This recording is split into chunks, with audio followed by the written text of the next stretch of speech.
Weiter geht's in der Vergangenheit bei Pokémon Legend Arceus. Ja, und heute steht uns eine extra schöne Mission an. Und zwar geht's um Krippuk als Pokémon. Sprich, wir müssen die Geisterlichter sammeln. Von dieser schönen Quest hier. Geisterlichter im Dunkel der Nacht. Und mittlerweile im Verlauf des Let's Plays haben wir schon 62 von diesen Geisterlichtern geholt. Von insgesamt 107. Das ist schon eine Menge. Und trotzdem fehlen uns noch so einige. Ich habe es hier so gemacht. Ich habe ähnlich wie in der letzten Folge mir hier auf den jeweiligen Karten markiert, wo die eigentlich sein sollen. Sein sollen. Warum sage ich das explizit so? Es geht darum, ich habe gerade eine Fehlaufnahme hinter mir, wo ich wie blöd eine halbe Stunde lang auf dem Obsidian Grasfeld gesucht habe und habe einfach nichts gefunden. Also ich habe schon ein paar gefunden, aber Obsidian Gras haben trotzdem am Schluss noch irgendwie 2 Stück gefehlt, die habe ich nie gefunden. Und deswegen wird das heute mal lustig werden. Ich werde es deswegen noch ein bisschen anders machen als beim letzten Mal. Sprich, ich werde, oder machen wir es genau gleich. Ich glaube schon, war eigentlich genau gleich.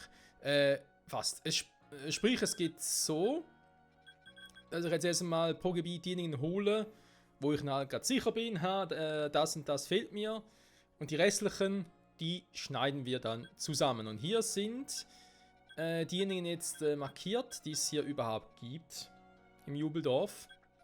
Und wir haben hier von diesen 6 Stück auch schon 4 geholt. 2 Stück fehlen uns noch, und zwar der da und der da. Und die holen wir jetzt. Das Schöne in diesen Geisterlichten ist ja, sobald man die halt jeweils einsammelt, gibt es auch eine Meldung vom Spiel von wegen, hey, es fehlen noch so und so viele Geisterlichter. Das ist eigentlich ganz gut gemacht. Oh, ist hier durch. Das ist ganz gut gemacht. Ist natürlich jetzt bei so einem kleinen Dorf wie Jubeldorf kein Problem. Beim etwas größeren Gebiet in dem Obsidian Grasland, da wird es durchaus zum Problem werden. Wie wir noch sehen werden. So. Machen wir mal ganz schnell. Schnell. Weil die Folge wird so lange dauern. So.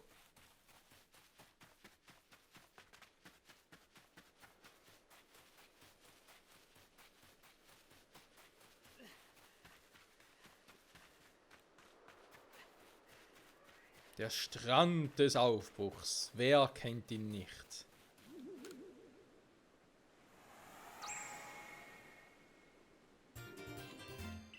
Perfekt, abgeschlossen.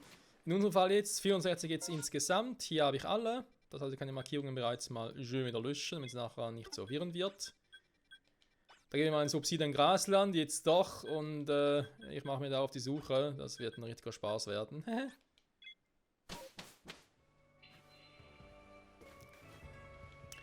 So, machen wir jetzt nächstes Mal gar keinen Schnitt, weil wir sind relativ schnell dort.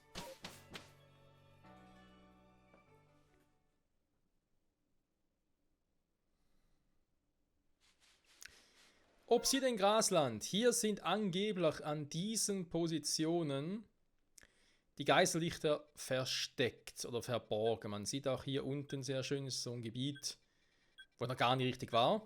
Deswegen wird sie noch so mir auf der Karte markiert. Und es fehlen angeblich noch einige bei mir hier. So um die 7 Stück. Oder 8 sogar.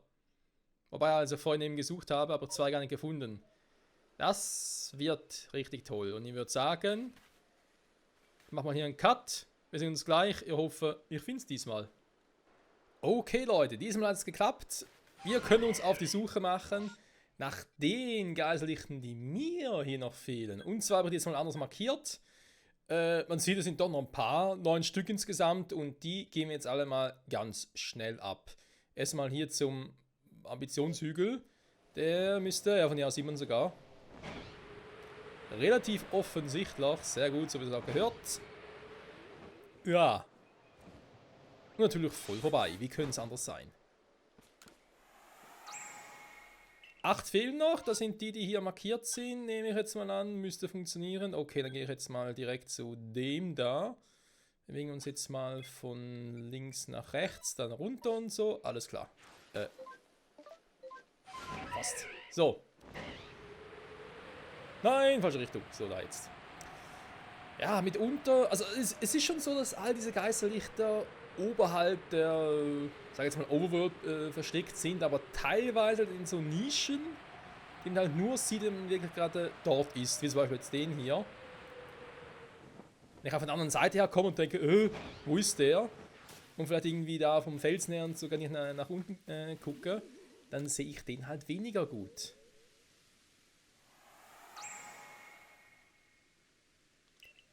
Da waren es noch 7. Die holen wir uns jetzt. Und zwar... okay, was das schon wieder für einer sein soll. Ich sehe es gleich. Im Speed-Durchgang. Ist der da oben? Ist der da unten? Er ist... da unten.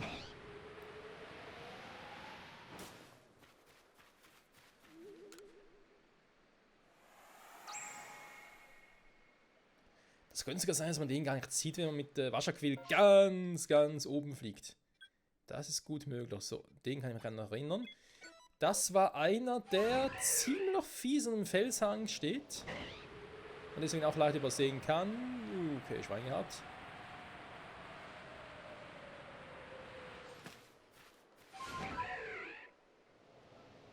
Da müsste sein. Perfekt.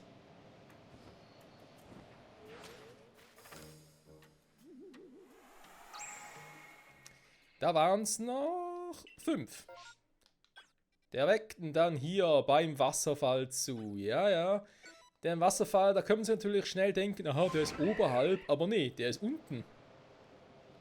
Da von hier aus sieht man so einen ganz kleinen, winzigen pinken Punkt.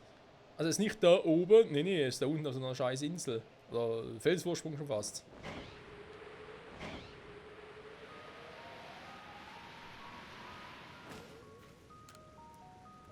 Ganz fies versteckt.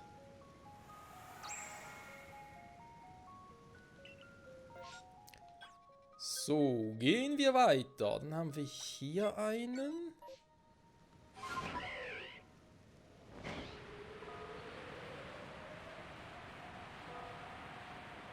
Und danach direkt die anderen 3. Ja, wenn ich es halt so aufnehme, geht es doch relativ flott. War jetzt sind wir knapp 3,5 Minuten dabei. Ja, natürlich trotzdem das erste Gebiet, ist klar, aber trotzdem.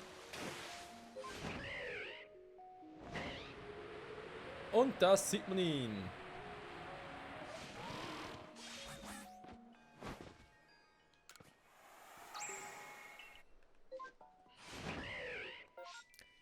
So, von dem dann den da, wobei eigentlich... Naja, da hat man gerade, eigentlich könnte ich jetzt einfach hier straight durchfliegen in der Küste entlang, den müsst ihr eigentlich sehen, aber nee. Kein Risiko eingehen.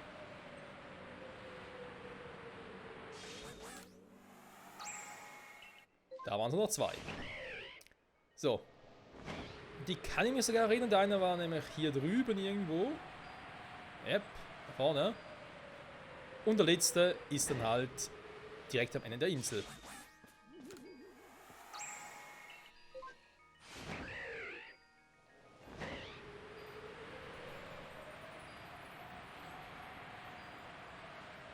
Ihr könntet noch ein Elite ist da, da ist ein Elite, oder? Wieso ist Elite-Viech? Aua! Ja, das Elite-Schlabber. Level geht aber.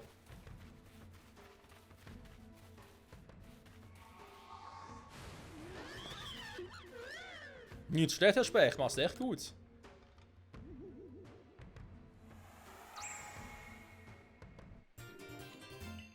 Ja, Mann. Und tschüss.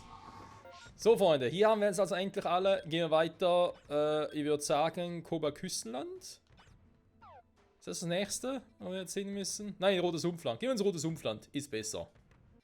Zurück im Roten Sumpfland. Hier sieht man, wo überall diese Geisterlichter wären. Und ganz ehrlich, wie viele mir hier noch fehlen. Ich hoffe, nicht mehr allzu viel. Wir sehen uns gleich. Okay, ich habe gesucht, ich habe gefunden. Und zwar von den bereits eben gezeigten Punkten sind diejenigen hier ihr hier seht, noch offen. Ja, es sind noch einige, das stimmt. Ich würde sagen, wir gehen diesmal von links oben nach unten, rechts dann und dann wieder hoch. Versuchen wir es mal so. Also, den ersten habe ich noch einigermaßen im Kopf. Und zwar kaum zu übersehen, wenn er gleich kommt, da unten. In grünen Feldern.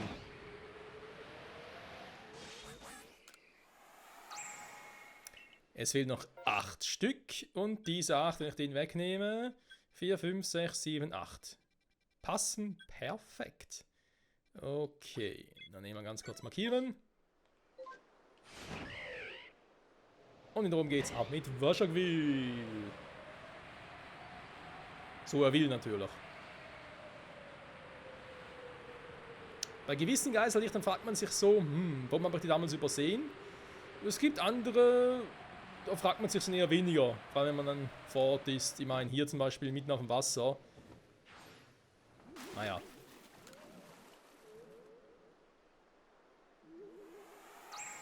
Und vor allem natürlich an so einem abgelegenen Ort, da kann das schon mal passieren. So, der Pin auch. Dann gehen wir zu dem... Auf und davon! Wasserquill! Isui Wasserquill! Ja, hier geht's nicht weiter. Ah, das ist... Mann! Nein! Hui, das war knapp. Aber hier drüben geht's plötzlich wieder. Aber hier über den Berg hier drüben kann ich nicht. Okay, warum auch immer. Versteh, wer will. Ah, Isui Wasserquill. Ich freue mich schon, bis die ganzen Isui-Formen dann mal in Pokémon Scarlet und Violet, schrägstrich natürlich Purpur und Karmesin, beziehungsweise Karmesin und Purpur, dann einmal vorhanden sind. Soll ja dann angeblich soweit sein, sobald dann die 9. Generation auch in Pokémon Home kompatibel gemacht wird. Sollte dann auch schon im Frühjahr 2023 der Fall sein. Naja, hoffen wir es zumindest mal. So, da oben ist noch eins und ich glaube, da ist auch ein Elite-Pokémon. Natürlich genau auf dem Fleck, da willst du mal verarschen. Hey, du leuchtest. Das sieht irgendwie creepy aus. Hey.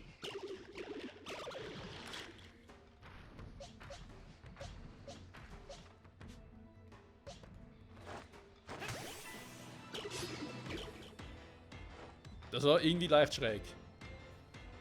Viscagon. Ja, aber ich habe hier die Pferdestärke von Rihonio. Ja, das ist auch für eine Elite-Stahlschnecke dann ein bisschen zu viel. Kommen wir dazu. Nein. Moment. So, Punkt hier weg. Wir gehen weiter zu dem hier, zu dem kleinen Fleckchen. Vor allem frage ich mich vor allem bei Pokémon wie so Ursaluna oder Sneeboss, was die denn für Werte und fertige Attacken und so dann haben werden. Karmesin Purpur, das wird ziemlich sicher heftig werden, die wird man da sicher häufig antreffen als Sweeper vor allem. Ursaluna kann ich mir auch gut als Tank vorstellen, als physischer Tank, vor allem für Raids und so.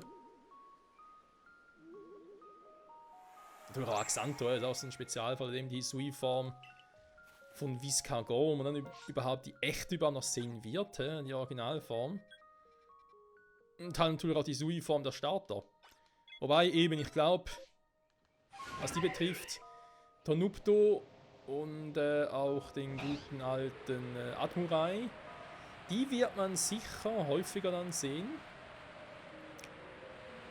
Aber ja, werden wohl noch die beiden einzigen sein, wa? Ups.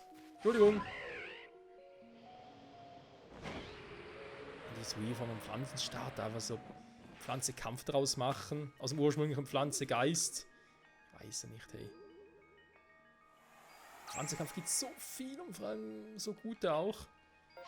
Aber schweif ab, es sind noch 3 Stück, Freunde. Die holen wir jetzt ganz schnell noch. Dann haben wir 3 Gebiete durch, natürlich inklusive Jubeldorf. Aber irgendwie 4 Stück fehlen noch. Oh Mann, das meiste noch vor mir, ey. Es ist vor allem deswegen dann ein bisschen demotivierend, sag jetzt mal, weil ich gerade alles irgendwie zwischen Tür und Angel mache, also irgendwie gerade alles zwischen Freizeit und Arbeit und ja, ist halt so Dinge, wo man sich sagt, ja, wenn man es zwischendurch macht, okay, aber dass halt gerade sonst nichts anderes machen kannst bei dem Spiel, jetzt bei dem Let's Play. Und gerade in der Folge zuvor noch, oh, das ist ein Robotik, also rumfliegt. In der Folge zuvor noch Ding gemacht hast, die Inkognito. Was ähnlich auch Zeit auf Reiben und so war, dann ist das schon ein bisschen... Kann ermüdend sein, sag mal, was ist denn mit dem Viech da oben los? Habe ich einen Dogetik schon? Kurz gucken, ob es überhaupt treffen würde. Ich bezweifle es ja auch gesagt. Ja, komm. Lassen wir. Ah, das war jetzt gerade so schlecht, das ist gerade so peinlich. Ich muss glaube von der anderen Seite. Ich glaube, bei so fliegenden Pokémon musst du immer zuerst gucken, wo bist du am nächsten, wo stehst du am besten und dann ist der Versuch schon wesentlich einfacher. Habe ich damals bei Togekiss gesehen oder vor allem auch bei Garados und Magnezone. Da war es wesentlich einfacher. So. Elegant gelandet, Michael. Dann war es noch 1. Ich hoffe, ich schaffe das noch, bevor es gleich Tag wird. Weil es tagt schon, aber... das schaffen wir locker. Die Geisterlichter, klar, spawnen sie eigentlich nur nachts, aber sind ja auch ein bisschen am Morgen noch sichtbar. Also... Da müssen wir jetzt nicht so sehr auf die Uhr gucken. Ich gehe trotzdem ganz kurz hier runter. Dann hier wieder hoch, weil hier müssen wir ganz weit nach oben. Also, weit ist übertrieben. Im Vergleich mit dem Kraterberg und so. Aber doch ein Stückchen weiter nach oben. Na, jetzt gleich was. Jo, da vorne. Gut, das ist eigentlich auch genauso gut. Damiplex kurz hinreiten können oder kurz rennen können. Egal. Leute, letzte Geisterlicht in diesem Gebiet. Wir haben sie endlich alle beisammen. Na, Gott sei Dank, ey. Das heißt, auf das nächste Gebiet, das wir, glaube ich... will ich wissen, wie das aussieht? Will ich dort habe? Ja, warte mal. 1, 2, 3 haben wir. 1. Stimmt, es sind nur 3 Gebiete, die fehlen. Okay, 3 haben wir, 3 fehlen noch. Mehr oder weniger die Hälfte, weil Jubeldorf war natürlich ein bisschen jetzt sehr klein und sehr einfach. Huber-Küstenland, oh. Ich mag nicht mehr. Bis gleich. Man würde es kaum glauben, aber ich glaube, ich habe einen Lauf. Und zwar sind das hier die nächsten Punkte auf der Karte, die mir jetzt noch fehlen. Das sind 7 Stück und offenbar sind es auch tatsächlich noch die letzten 7. Von den ungefähr 20, die wir gerade noch gesehen haben.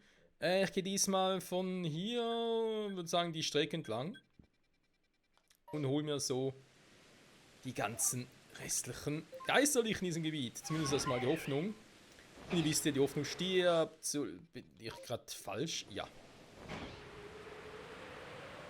Kann natürlich auch ganz kompliziert machen.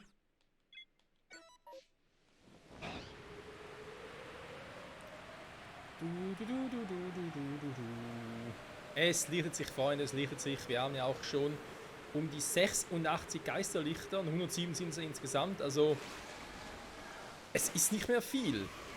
Obwohl zum Teil anhand dieser Punkte vorhin auf der Karte nach viel aussah. Aua. Kniegelenk gebrochen, das war's. Operation. Nein. Bitte nicht. So. Und es fehlen 6 Stück.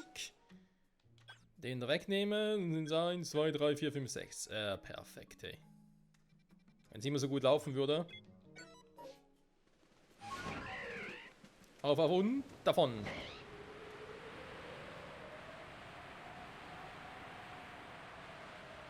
Ja, schade, dass Waschakwill hier nicht, ich sag jetzt mal, so fliegen kann wie zum Beispiel noch mit Megalatias, beziehungsweise Megalatios in Alpha Rubin Omega. Moment, Alpha Saphir Omega Rubin. Jetzt stimmt's wieder. Oh, die besten Remakes aller Zeiten bis jetzt noch.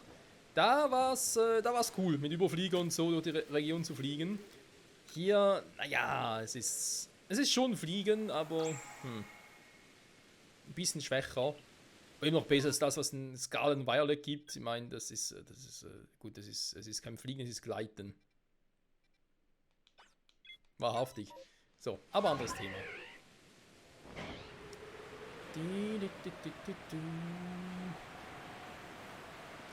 Ja, Pokémon Legend Arceus neigt am Ende zu. Muss sagen, trotz allem, obwohl es Vergangenheitssetting ist und deswegen natürlich logischerweise einige Funktionen, die man so aus Spielen, die von der Zeit her natürlich in der Zukunft spielen, halt hier fehlen. Muss sagen, hat es trotz allem sehr, sehr viel Spaß gemacht und eben es war mal halt doch etwas anderes. Also das, was man jetzt so nicht erwartet hätte. Weil man damals irgendwie so die große Befürchtung von wegen, es kommt irgendwie 2-3 Monate nach dem Release der Remakes der 4. Generation raus. Kann das was werden? Will man ein bisschen zu sehr das Ganze pushen, hat man zu wenig Entwicklungszeit dahinter gebracht und so. Dabei muss man sagen, hey, Legend Arceus geil. Man denkt sich eher so im Nachhinein, aha, vermutlich haben sie einfach bei den Remakes der 4. Gen ein bisschen Zeit, schleifen lassen. Was sie eigentlich gut hätten gebrauchen können. Und seien wir ehrlich, die Remakes der 4. Generation. Ich war damals 4. Generation großer Fan, auch wenn es damals auf dem DS mit Diamant und Perl riesige Glitches und Bugs gab. Da war ja alter Schwede. Also die Bugs und Glitches, die es aktuell hier gibt, oder auch jetzt bei den Remakes der 4. Gen, da waren ja gar nichts dagegen. Muss man auch mal so sagen. Und trotzdem muss ich sagen, Remakes, ja, schön, einige Dinge haben es besser gemacht, ja, aber anderes, was man hätte von Platin übernehmen können, hat man einfach so gesagt, brauchen wir nicht. Und das war halt eigentlich schon schade, vor allem natürlich auch noch im Vergleich. Man sieht den Vergleich halt automatisch mit vorherigen Remakes. Eine ganze Geschichte jetzt der Pokémon Remakes, die es so gab, seit Feuerrot, Blatt, Grün, muss man einfach sagen, Moment, ist das Ding da unten oder? Da ist da oben ist. Seit jeder neuen Generation der Remakes, also seit Feuerrot, Blatt, Grün zu Hard Gold, Soul Silver, dann Omega Rubin, Alpha Saphir, jetzt Strahlen Diamant, Leuchtende Perle, bin ich der Ansicht, Strahlen Diamant, Leuchtende Perle sind die schwächsten Remakes. Weil sie am wenigsten Neues geboten haben. Also, wie gesagt, das ist meine persönliche Meinung. Klar, dass ihnen nochmal ein Remake geben können, das so geil ist, geil werden könnte wie Omega Rubin, Alpha Saphir. Schwierig. Und dort echt viel Neues reingebracht hat. Auch natürlich auf Basis der 6. Generation mit den Mega-Entwicklungen und so. Das Ganze hier ein bisschen fortgeführt. Jetzt hier bei der 4. Gen Remakes, was gab's denn Neues? Nichts. Keine Z-Attacken, keine Mega-Entwicklung, wobei ich sagen muss, keine Z-Attacken, gar nicht unglücklich, im Gegenteil, bin sogar sehr froh. Dass natürlich da Dynamaximum nicht reingebracht hat, wäre schwierig gewesen, weil es macht keinen Sinn. Das sind sie nur einzubauen, Dynamaximierung. Aber auch total verstanden. Keine Mega-Entwicklung, ja gut. War eigentlich schlecht, ich bin ein großer Fan davon. Und klar, in Let's Go-Teilen gibt es, aber sorry, Let's Go, das sind für mich auch keine richtigen Pokémon-Spiele. Muss ich einfach mal so sagen. Es ist zwar ähnlich vom Kampfsystem abgespeckt, was jetzt Fähigkeiten so betrifft, wie halt hier zum Beispiel Pokémon Legend Arceus, aber trotzdem natürlich noch wesentlich einfacher einfach. Legend Arceus halt in so vielen Dingen doch wieder komplett anders als die anderen Pokémon-Spiele. Aber hey, das ist ein anderes Thema. So, Freunde. Der letzte im Bunde für diese Region.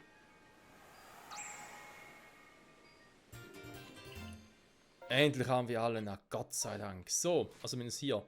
Wie sieht's aus? 89 Geist vom Spirit-Kern. Also es fehlen noch... Es fehlen noch immer 18 Stück, ey. Alter. Okay, aufs nächste Gebiet. Da wird ein Spaß.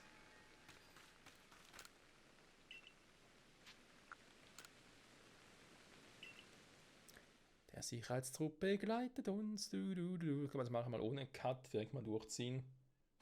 Dass wir jetzt knapp 7 Minuten durchgequatscht haben. Fast. Wird mal eine lange Folge werden.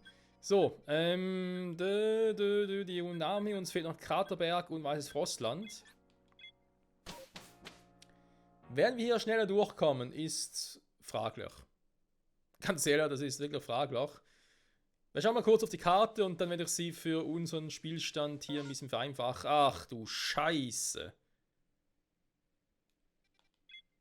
Ja, 20 Dinge gebraucht. Oh Gott, ey.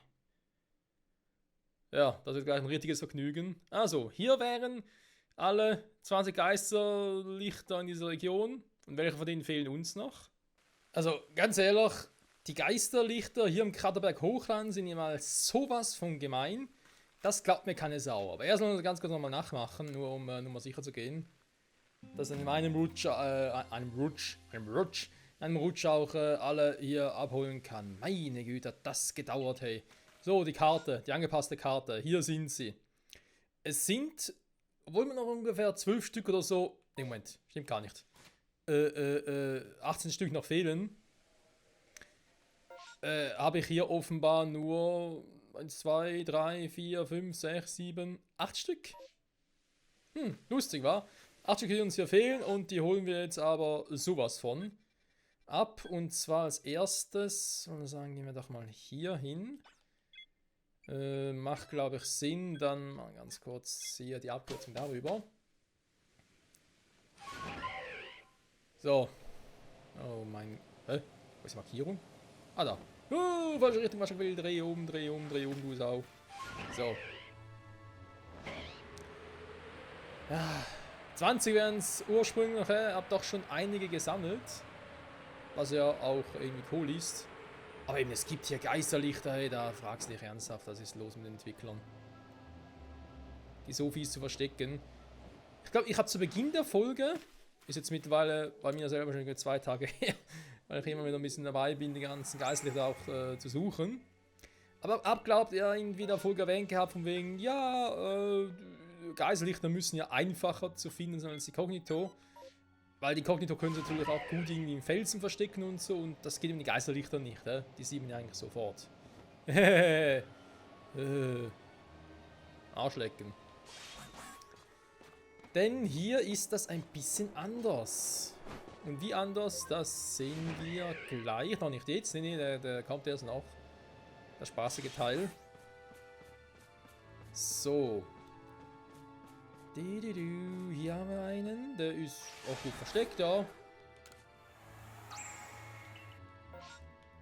So, 6 Stück sind es noch. Stimmt das in meiner Zahl überein? Jo, es stimmt also. Dann nehmen wir erstmal den da vorne. Ne, kann ich was anderes. Ich nehme jetzt erstmal den da. Und dann könnte der übernächste, oder das übernächste Geisterlicht auch schon das Seltsame sein, genau. Der ist noch relativ einfach auch von der Luft aus zu sehen. Der andere, der hier unten, der ist fies. Und zwar ist der, wie das die Kognito natürlich im Steinbruch selbst. Ey, ganz ehrlich, in diesem fucking Steinbruch, einfach sowas so. Das glaube ich einfach nicht, ey. Ich habe schon so oft und so sehr genervt.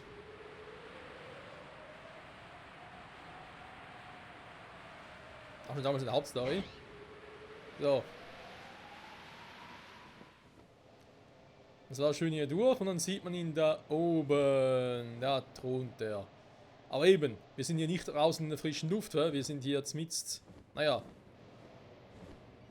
eine Art Durchgang. Wobei ich natürlich sagen muss, hier Kraterberg Hochland ist sowieso ein bisschen fies, was das betrifft, weil es gibt hier auch noch einen Geister, das haben wir zwar im Verlauf des Let's Play schon geholt, aber es gibt noch eins hier. Da gibt es auch eine Höhle drin. Also eben, wie gesagt, die sind nicht einfach immer schön draußen und so. Nee, die können auch mal ganz abverreckt sein. Warte mal, machen wir es anders. Wenn ich jetzt schon mal hier bin, kann ich kurz dahin porten. Damit Wassergewill hoch und dann müsste irgendwo da oben sein, wa? Ja, sehe ich von hier aus. Ganz kleiner lila Punkt. Man könnte sogar fast schon meinen, es sei ein Grafikfehler. Irgendwelche Pixel, die hier abgeschissen wären, aber nein. Es ist nur ein Geisterlicht. So, 3 Stück sind es noch. Da mal ganz schnell durch. Da bin ich froh, wenn ich hier dann die ganzen Geisterlichter mal durchhaben und Krippog auch und so. Oh, das wird so schön sein. Da führt der Ausflug hierhin insofern gelohnt, dass sich mittlerweile auch schon eine Raum-Zeitverzögerung aufgetan hat und darin war sogar ein Schilderus. Das seht ihr dann vermutlich in der nächsten Folge. Oder übernächst, weil dann genau wie ich das genau mache. Aber vermutlich in der nächsten Folge sagen und die restlichen Pokémon noch sammle. Die Fossil-Pokémon sind ja solche, die es ja nur hier gibt und auch eben nur in Raum-Zeitverzögerungen. Dann darf man auf die Suche nach der Porygon-Reihe machen, vor allem Porygon 1. Ja? Bei Porygon 2 und Porygon 2 kann ich entwickeln, aber Porygon 1, oh, das wird ein richtiger Spaß.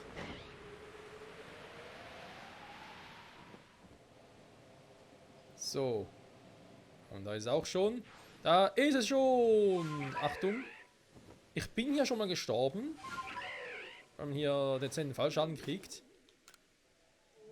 Ist noch nicht so wie bei Scarlet und Violet, wo es einfach so eine Smart-Rotung gibt, das sich einfach auffängt. Nee, nee, nee.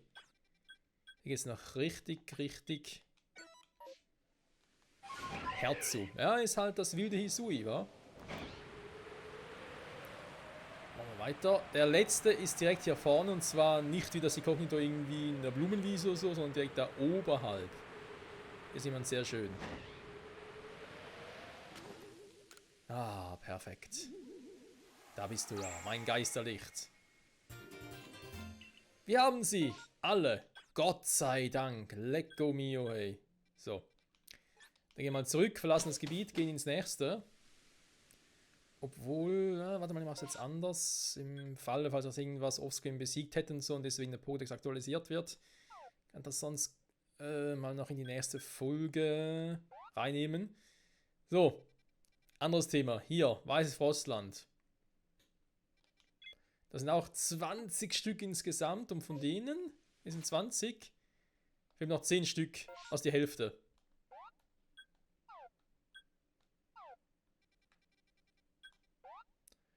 Und jetzt zu suchen, welche von diesen 20, beziehungsweise von diesen 20, 10 Stück noch sind, die uns fehlen. Oh Gott, ich mag nicht mehr, aber wir haben sie fast. Wir haben sie fast. Bis gleich. Scheint so, als könnten wir diese Suche nach den Geisterlichtern nun endlich abschließen. Oh Mann. Uns fehlen hier noch 10 Geisterlichter, das ja eigentlich insgesamt 107 wären, die wir zusammentragen müssen. Und von diesen 20 in diesem Gebiet, die es überhaupt gibt, habe ich jetzt noch die restlichen 10 gefunden.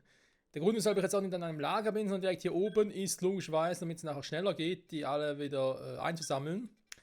Und wir haben noch Glück, es gibt eigentlich noch einen hier oben auf dem Tempel, den habe ich aber damals schon geholt gehabt. Gott sei Dank.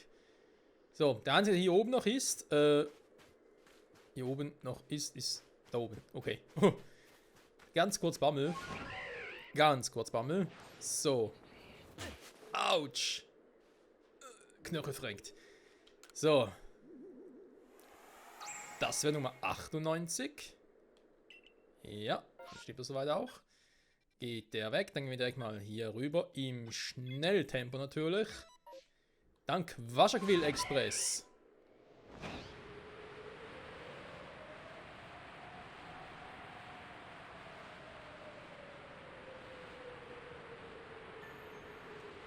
Am See der Stärke vorbei. Ach ja. Das letzte Mal diese malerische Aussicht und vor allem Landschaft genießen. Denn so herumfliegen werden wir nach dieser Folge ziemlich sicher nie wieder. Und nicht mehr so schnell zumindest. Oh mein Gott. Hey. Pokémon Legend Arceus. Uiuiui, ein Spiel. Ein Spiel. Da waren es noch 8. Dann gehe ich mal. Welche Reihenfolge nehme ich jetzt? Doch, nehme ich erstmal den da. Ein Spiel der Superlative, ein Pokémon-Spiel, das man so noch nicht erlebt hat.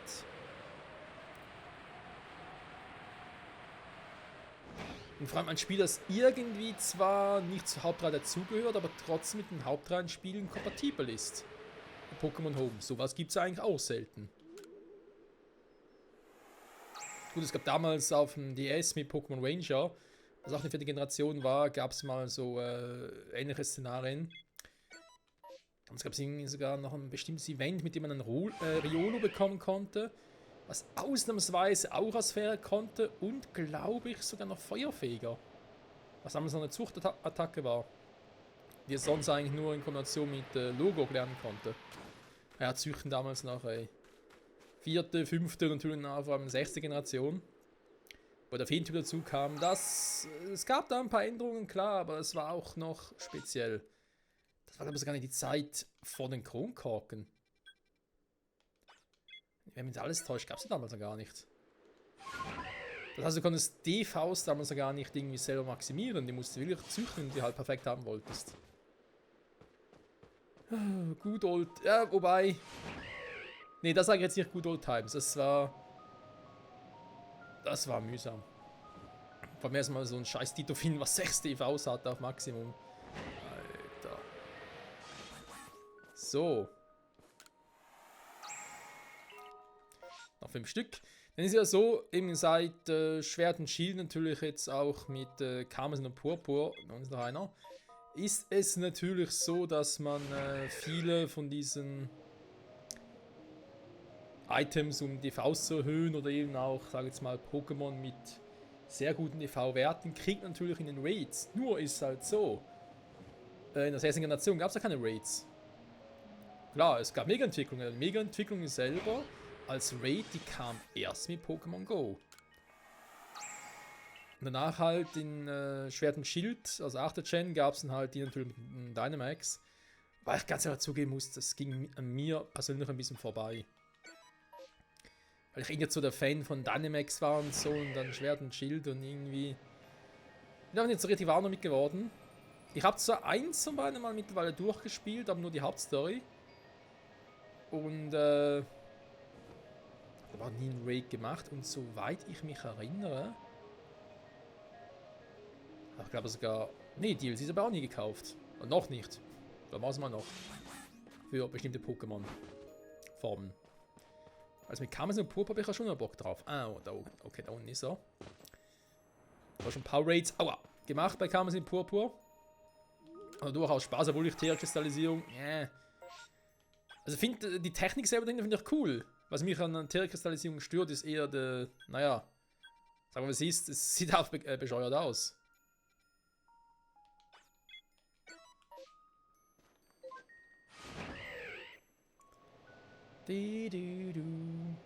Aber ansonsten, dass halt die Pokémon so ihren Typ ändern können, ist ja ähnlich wie mit der Mega-Entwicklung. Da gab es ja auch viele Pokémon, die plötzlich einen Zweityp bekamen oder ihren Primärtyp geändert haben, oder wie Stolos. So quasi, ja, ich bin Gestein, Stahl. Nachher, oh, ich bin nur noch Stahl. So ein Monostahl-Typ, das war irgendwie auch krass. So, der hier ist ein bisschen speziell, Leute, wenn ich ganz kurz erwähnen darf. Der ist direkt hier unten, man sieht ihn aber hier. Also wieder und okay. Das wäre so eine Banditenschwester. Man sieht ihn von hier aus nicht, man muss hier auch durch die Höhlen durchgehen. Oh, das könnte wehtun. Au. Wieso mache ich das? Also. Sehe ich eigentlich die Markierung hier nicht mehr? Na doch.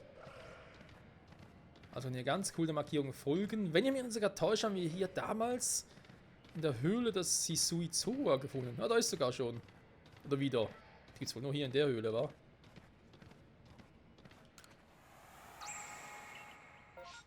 So, 2 Geisellichter sind's dann. Machen wir ganz kurz die Abkürzung, weil die Folge wird eh schon lang genug sein. Aber ich will jetzt ungern hier zusammenschneiden und so. Beziehungsweise splitten in 2 Folgen.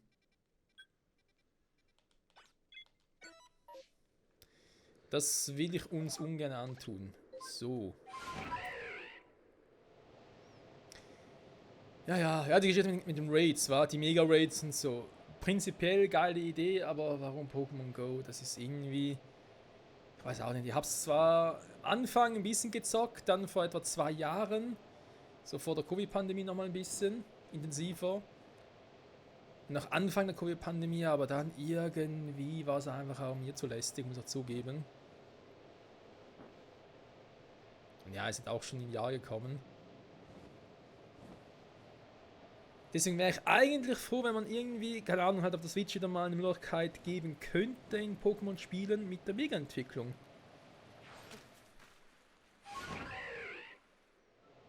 Und sei es halt vielleicht gut, das hier kann man es im Purpur, glaube ich, eher weniger, ja, Militärkristallisierung. Dann kann man es Mega-Entwicklung als irgendwie Kontrast setzen, vor allem, was machst du, wenn du ein Pokémon mega entwickelt wäre und du es auch materialkristallisieren möchtest? Das würde gar nicht gehen. Und dann so zu sagen, hey, das Pokémon darf zwar, da kann sich mega entwickeln, aber der Rest geht nicht, das wäre ein bisschen seltsam, sag ich jetzt mal. Deswegen, ich glaube hier eher weniger, auch mit DLCs nicht. Aber halt sonst nochmal irgendwie ein Pokémon-Spiel und sei es irgendwelche Remakes oder so. Oh, jetzt muss ich weilen. Langsam schon Tag. Da vorne ist das letzte Geisterlicht, das uns in diesem Spielstand fehlt.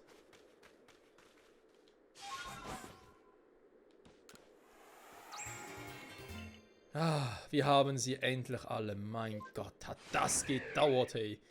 So, jetzt ohne Schneiden vorne, jetzt geht's direkt weiter.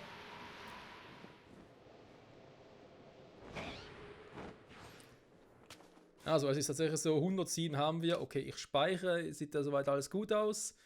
Was sagt die Aufnahme? 835 läuft noch. Meine Stimme wird aufgenommen. Alles perfekt.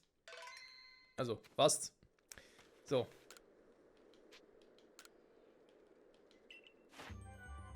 Ein Burm. Ach stimmt, da ist mir mal noch vom Baum gefallen. Das könnte ein anderes Pokémon drin sein. Das könnte ich ja dann noch aufnehmen, in den nächsten Part reinpacken. Aber nee. Daraus wurde wieder mal nichts.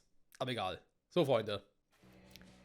Wir haben das gemacht. Moment, es muss Nacht sein, das weiß ich noch. Da vorne beim Ding. Beziehungsweise draußen. Nacht machen können. Bis zur Nacht schlafen, aber egal.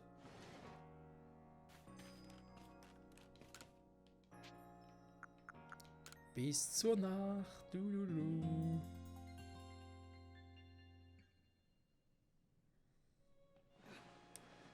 So, Freunde. Bereit, Kribbuk zu begegnen und das Vieh endlich mal zu fangen.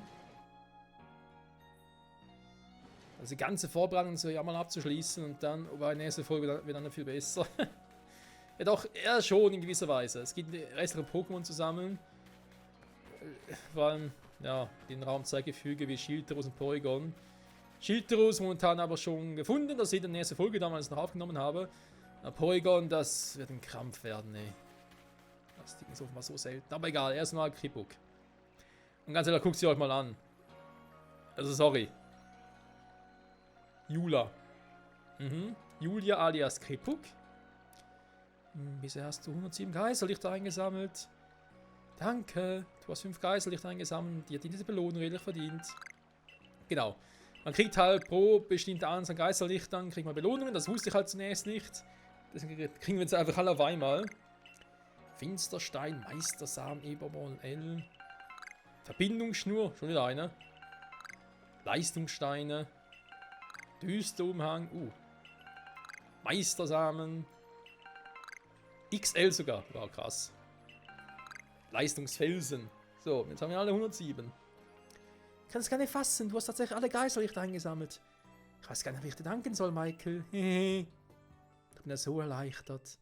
Damit sollten wir den Unruhestift, der so viel verbrochen hat, wieder versiegeln können. Dafür müssen wir aber zu den Nebelruinen gehen. Nur dort können wir das Siegel wieder schließen. Treffen wir uns dort. Sagen wir zur gleichen Zeit, in der wir uns zum ersten Mal begegnet sind?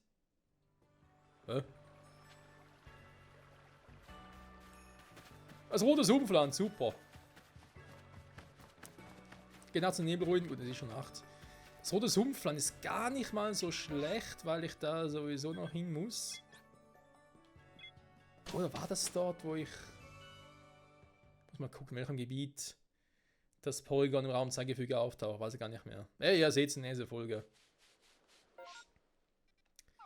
So, da oben. Nebelruin. Alter, geht's noch weiter weg.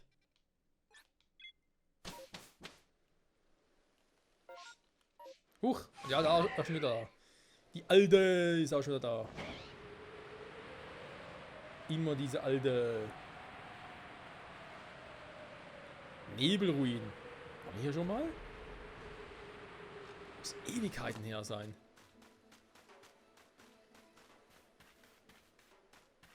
Okay, normales Trassler. Ich dachte gerade zuerst, es wäre relativ groß für ein Trassler.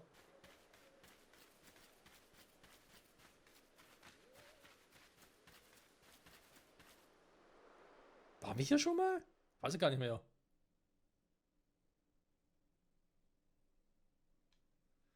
Ich habe schon auf dich gewartet, Michael. Legen wir gleich los. Da muss er dir aber noch etwas beichten. Ich hatte eine klitzekleine Lüge aufgetischt. Es gibt nämlich in Wahrheit 108 Geisterlichter. Das letzte ist in meinem Besitz. Willst du auch diese bitte mit dem Spirit Can einsammeln? Also kein Problem, wenn es 108 sind. Zuvor möchte ich aber noch etwas fragen, Michael. Was hältst du von mir? Du bist creepy! Mysteriös. Da liegst du richtig, hehe. Entschuldigung. Schließ bitte kurz deine Augen.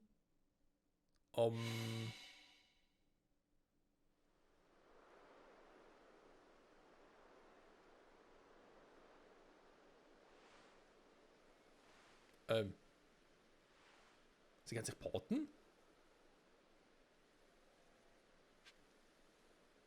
Okay, das ist ja nicht minderwertiger, creepy. Du direkt hier bei dem Teil hier. Ja gut. Kripuk. Du bist mir vielleicht ein Pokémon, ey.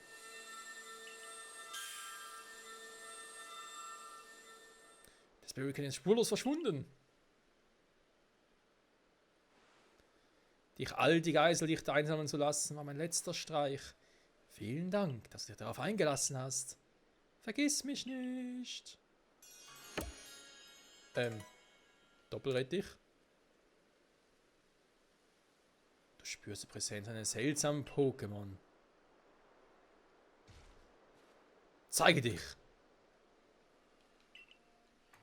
Hä? Alter, das ist gerade ein ganz anderes Pokémon. Was machst du hier? Oh, Level 60. War nicht mal so schlecht. Gut, es ist ein Unlicht-Geist-Pokémon, also. Was?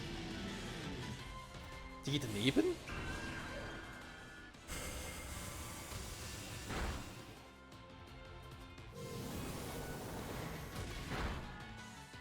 Warum ist das Vieh so schnell? Da muss ich gleich mal intervenieren, Freunde. So geht's ja nicht.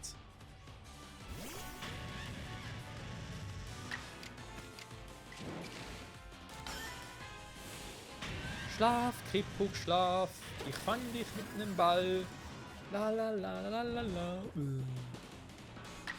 Ich bin schläfrig. Ja, ich habe Angst, dass der andere ihn direkt killen will, würde. Deswegen hinten anschlagen, obwohl es gar nichts bringt. Und Tannenball! Flieg und Sieg! Okay. Das ging schneller als erwartet. War's das? Dass wirklich nur Risse sind. So, angeblich kann man das Kripuk öfters noch fangen, in freier Wildnis, also könnt immer wieder ein bisschen nachspawnen. Aber ist offenbar auch nur random, wenn es nachspawnt, deswegen, naja. Wir haben es einmal gefangen, das reicht mir persönlich. Ah, das war wieder mal so ein Pokémon. Oh mein Gott, ey. So, Professor Laven. Schau mal, ob du das Pokémon gefangen hast. Jo, natürlich gerne. Hier. Das ist Kripuk. Das kryptische Pokémon. Sieht voll geil aus. Ich hab voll die coolen Typen und keine Schwächen. Da mittlerweile schon. Wegen dem Fee. Aber bis zur 6. Generation gar keine Schwächen gehabt, auch voll fies. So, Kripuk. Nummer 139 im Pokédex. Ins Dorf zurückkehren, trotz allem. So, Freunde, haben wir das jetzt auch. Also, ein paar Pokémon fehlen noch. Es sind noch ein paar B-Pokémon unterwegs. Ich glaube, noch Kerubi fehlt mir. Und halt eben da die Entwicklungen, vor allem der Fossil-Pokémon. Plus eigentlich Schildtyrus ja auch noch als Fossil-Pokémon. Und natürlich die Porygon-Reihe noch. Das sind wir jetzt mehr, aber das sagen wir auch in der nächsten Folge. Also, mein Ziel ist eigentlich in der nächsten Folge, die alle noch zu schnappen. Die mir jetzt noch so fehlen. Abgesehen natürlich von Shaymin eventuell, dass wir uns Shaymin auf den letzten Part aufsparen würden. Natürlich zusammen dann mit dem guten alten Arceus. Eingelegte Gemüse verursachen Attacken des Pokémon vorübergehend 50% mehr Schaden. ist schon heavy. Naja. Diesen will es mehr beim nächsten Mal. Ich sage dir erstmal Dank fürs Zusehen und bis dahin. Ciao zusammen.